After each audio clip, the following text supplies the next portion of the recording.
नमस्कार मित्रों, आपका स्वागत है हमारी सीरीज JFM में, जिसका पूरा नाम है just focus and make it happen. आज हमारे साथ में हमारे मित्र सुनील जी मौजूद है। सुनील जी, आपका स्वागत है इस वीडियो में। तो मेरे मन में एक सवाल था सुनील जी कि आमतौर पे हम जब बिजनेसमैन से मिलते हैं तो वो ऑलरेडी बहुत कुछ इन्वेस्टमेंट कर चुके होते हैं और उनका हमेशा मानना होता है कि मैंने लाइफ इंश्योरेंस पॉलिसीज खरीद ली, मैंने म्यूचुअल फंड खरीद लिया। कोई ऐसी चीज़ और बताइए जो कुछ नई हो या कम से कम कोई नया कॉन्सेप्ट हो जिससे कि शायद लोग और थोड़ा इसको जानना चाहे या इंटरेस्टेड हो।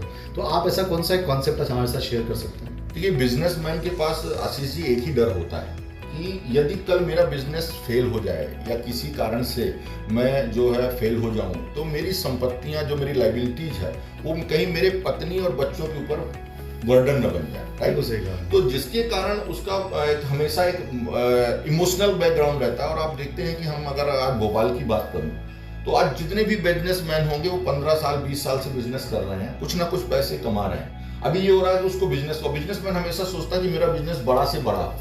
तो अभी होता ये है कि वो बिजनेसमैन बिजनेस को बढ़ाने के लिए बहुत सारे की लाइबिलिटी जैसी लोन ले लेता है। लोन लेने के साथ साथ क्या करता है कि वो सारी चीजों को बैंक में मॉर्गेज कर देता है। तो अगर आप देखोगे कि इमोशनली सब कुछ उसका है, राइट, लेकिन लीगली उसका नहीं होता। जिस दिन कोई दुर्घटना हो गई, किसी दिन कोई बड़ा नुकसान हो गया तो बैंक सब कुछ वापस ले सकता है। तो इस चीज से बचने के लिए एक बेहतरीन रामबाण उपाय है, वो है मैरिड वुमन प्रॉपर्टी एक्ट।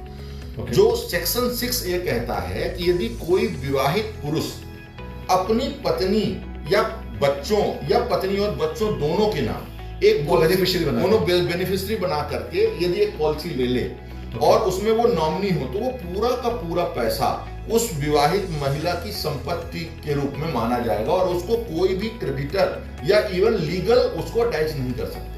तो दोस्तों, जो बात सुनील जी कह रहे हैं वो ये कि अगर मैरिड वुमेन्स प्रॉपर्टी एक्ट के अंतर्गत पॉलिसी ली गई है तो इसका सेक्शन 6 कहता है ये लाइफ इंश्योरेंस पॉलिसी लेने के बाद ये उस व्यक्ति की एस्टेट का भी हिस्सा नहीं मानी जाएगी और किसी भी प्रकार के लेनदार जो क्रेडिटर्स है वो इस पैसे को पत्नी और बच्चों से लीगली ले नहीं सकते। एक चीज और मैं इसमें जोड़ना चाहूंगा कि 90% ये होता है कि हम टर्म प्लान्स बेचते हैं।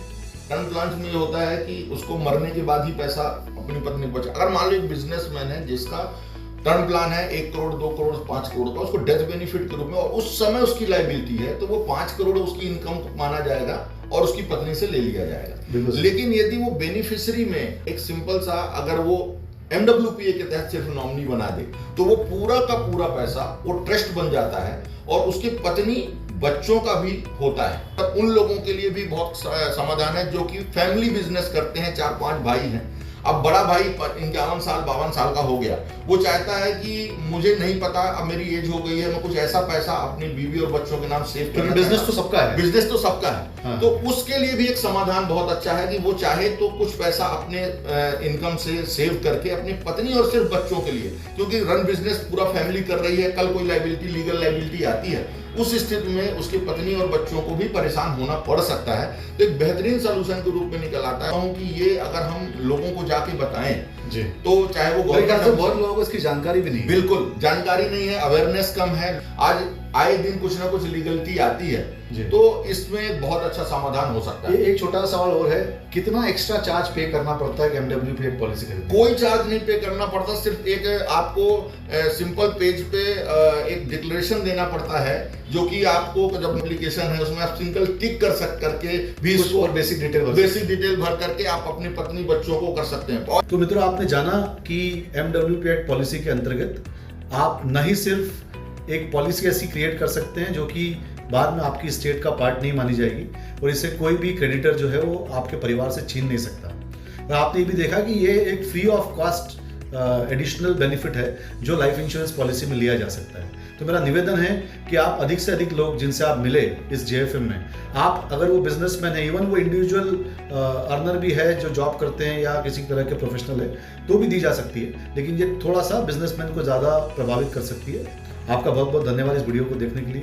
Happy learning, happy selling. Thank you.